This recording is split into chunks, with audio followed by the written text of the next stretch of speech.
Mike was one of the most perceptive people I've ever met. I think it came from being a journalist and a writer before he became a venture capitalist. He could see deeper. He could see the movements and the ideas 1 or 2 levels ahead of everybody else. I had got introduced to a whole bunch of people in the venture business because I was working for Time in Silicon Valley in San Francisco in the early 1980s. And so I knocked on a whole bunch of doors, half a dozen, and was told that every firm except one, that there was no way that they knew what to do with me in the venture capital business because number one, I didn't have a technical degree. Number two, I hadn't worked at a big technology company, and worst of all, I was a journalist. Fortunately, Don Valentine at Sequoia Capital thought otherwise.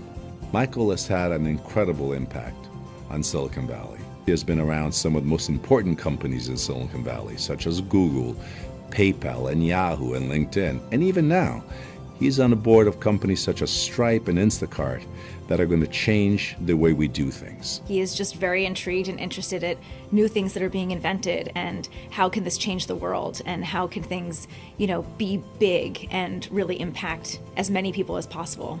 His role in funding Google and then helping take public Google is legendary. I remember sitting with him and he looked at me and he said, "There's no hurry, take your time." No other venture capitalist would have said, "You have all the time in the world." He knew that while his ultimate objective was to make money for his investors, his real objective was to build a great company.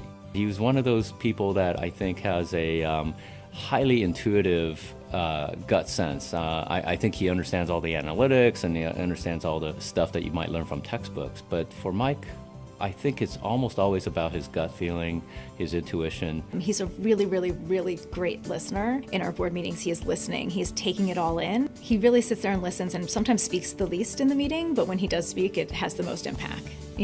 He's really asking the right questions or challenging us in the right places. Say a little bit more. The great thing about getting strategic advice from Michael is that it is almost certainly going to be correct. And it is very unlikely that you will fail to learn 2 new words in the process of receiving it. If you look at Mike's performance as a venture capitalist, there's almost no one with his record. Over 20 years, hit after hit after hit. People ask me a lot what my favorite investment is, and my answer is always the same. My favorite investment is and has been and will be Sequoia Capital. Because without a healthy, vibrant Sequoia Capital, everything else that I've been involved with, we as a partnership have been involved with, none of that happens. What people may not think about is what has happened within Sequoia itself. He has played a huge role, a driving role behind expanding Sequoia. When Michael took over Sequoia Capital, we were managing a $67 million fund. We had 1 office and 5 investors.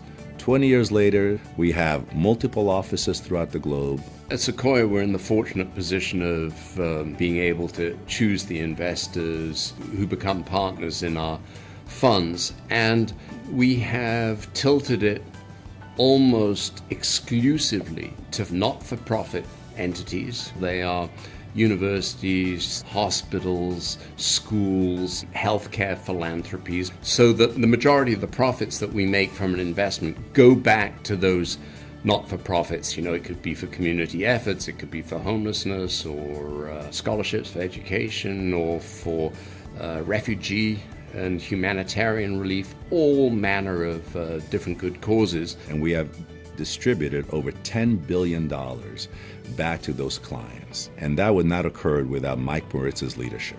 He comes at it not because he thinks he's an investor. I think he comes at it as somebody that sees the future and sees people want to shape a future that he can help with. And I think that's really the difference between him and a lot of venture capitalists. Michael's biggest contributions both to the business and to the community have come from the companies that he's invested in, but also what he's done with the money that he's made personally. He's a generous man. In fact, he signed the Give and Pledge, which means that he's committed to giving away most of his wealth by the time he passes. And in fact, he has been quite generous to multiple entities, such as Oxford and UCSF. Mike Moritz is an all-around Silicon Valley treasure. Harriet and I have always given, ever since we got together, and we have a few areas that we concentrate on. Education for those who don't have the means or the wherewithal to afford it by themselves is very important. The Bay Area is a geography where we are right in the midst of significantly stepping up our contribution here because this is home. I see him as a really wonderful man who is really enjoying what he does, building businesses, finding really great people to work with, and helping support them.